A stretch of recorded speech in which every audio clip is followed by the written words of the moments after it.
ગલોડિયા ગ્રામ પંચાયત વૃક્ષ ઉછેરી પર્યાવરણના જતન સાથે લાખોની આવક રળે છે। 115 હેક્ટર ગૌચરમાં ઘનિષ્ઠ વૃક્ષારોપણ કરાયું છે। અત્યાર સુધીમાં 1 કરોડથી વધુની આવક ગ્રામ પંચાયતને થઈ છે। 30 વર્ષથી ગ્રામ પંચાયત વૃક્ષ ઉછેર કરી આત્મનિર્ભર બની છે।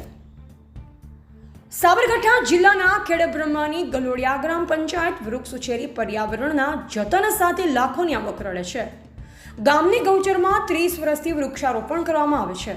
115 હેક્ટર ગૌચરમાં ઘનિષ્ઠ વૃક્ષારોપણ કરાયું છે। અત્યાર સુધીમાં 1 કરોડથી વધુની આવક ગ્રામ પંચાયતને થઈ। લીલાછમ વૃક્ષોની હરિયાળી ધરાવતા ગામમાં પ્રવેશતા જ ગામની ચોતરફ વૃક્ષો જોવા મળે છે। ગલોડિયા ગામના સરપંચ શ્રી વિનોદભાઈ જણાવે છે કે ગામમાં 30 વર્ષથી વૃક્ષો વાવી ગ્રામ પંચાયત આત્મનિર્ભર બની છે। દર 5 વર્ષે આ વૃક્ષોનું કટિંગ કરવામાં આવે છે, જેના થકી અત્યાર સુધીમાં 1 કરોડ જેટલી આવક થઈ છે। વૃક્ષારોપણ થકી ગામની ગૌચર જમીનમાં દબાણ અટકાવી શકાય છે।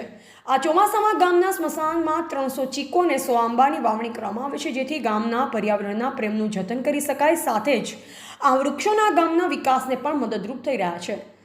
સરપંચે વધુમાં જણાવે છે કે પંચાયત અને વન વિભાગો સાથે મળી વૃક્ષ ઉછેર કર્યો છે। ગામ પહેલાથી વૃક્ષોને પર્યાવરણ પ્રત્યે પ્રેમ ધરાવે છે। ગામમાં 1 વર્ષ વન વિભાગના સહયોગથી 2 હેક્ટર જમીન પર ઘનિષ્ઠ વનીકરણ વન કવચ અંતર્ગત 10,000 બીજા વૃક્ષોનું વાવેતર કરાયું છે, જેમાં સ્થાનિક પર્યાવરણને અનુકૂળ 53 પ્રકારના જુદા જુદા વૃક્ષો વાવવામાં આવ્યા છે।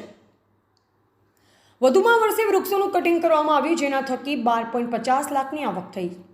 ગ્રામ પંચાયત દ્વારા વન વિભાગની મદદથી વૃક્ષોનું વાવેતર કરવામાં આવે છે। ગામની પડતર જગ્યાઓમાં વૃક્ષો ઉછેર કરવામાં આવે છે, એટલે કે સરકારી પડતર જમીનને પંચાયત વૃક્ષ વિના રહેવા દેતું નથી।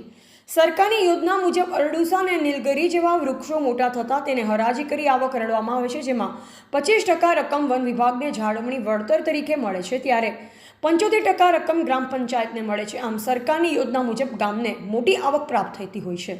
ગામના સીમાડાના આવેલા નાનકડા જંગલમાં વૃક્ષો એટલે પક્ષીઓના કલરવનું મધુર સંગીત હોય। ખરેખર આ ગામ આસપાસના ગામો માટે પર્યાવરણ ક્ષેત્રે ઉત્તમ ઉદાહરણ બની રહ્યું છે। આમ ખેડાની નાનકડી એવી ગલોડિયા ગ્રામ પંચાયત અન્ય ગ્રામ પંચાયતો માટે પગભર થવા ઉદાહરણરૂપ બની છે। રિપોર્ટર કનુ પટેલ સાથે જિલ્લા બ્યુરો ચીફ સાબરકાંઠા જેબી ગુજરાત ન્યૂઝ। પટેલ વિનોદ કુમાર પરસોત્તમદાસ, મુકામ પોસ્ટ ગલોડિયા, તાલુકો ખેડબ્રહ્મા। ગલોડિયા ગામની ગૌચર જે ટોટલી ગૌચર 115 હેક્ટર આવેલું છે। એ ગૌચર 115 હેક્ટરમાંથી 101 હેક્ટરની અંદર ફોરેસ્ટ ડિપાર્ટમેન્ટ અને ગ્રામ પંચાયતે વાવેતર કરેલ છે। 30 વર્ષથી અગાઉ પણ આની અંદર 82 હેક્ટરમાં તો વાવેતર હતું જ, પણ એના પર 25 હેક્ટર વધારવામાં આવ્યું છે। એની અંદર 3 વખત ગ્રામ પંચાયતને મુખ્યમંત્રીશ્રીના હાથે ચેક મળેલા છે અને એની આવક થયેલી છે। બીજી વસ્તુ એક વાવેતર કરવાથી અને ટોટલી 182 હેક્ટર ગૌચર એ ગામની સચવાઈ પણ રહી શકે, સાથે સાથે જેની અંદર દબાણ પણ ના થાય। એટલે મોટો ફાયદો એ છે કે ગામનું ગૌચરનો સદુપયોગ થાય અને ગ્રામ પંચાયતને પૈસા પણ આવક પણ થાય અને એનો ઉપયોગ સદુપયોગ થાય। અને આ જે વન કવચ છે એ 1 જ વર્ષ અગાઉનું છે। ગઈ સાલ તે 2023 અને 2024ની અંદર એનું ફ્લાવરિંગ એટલું બધું આવી ગયું છે કે ના પૂછો। 2 વર્ષની અંદર વિકાસ પણ સારો થયો છે।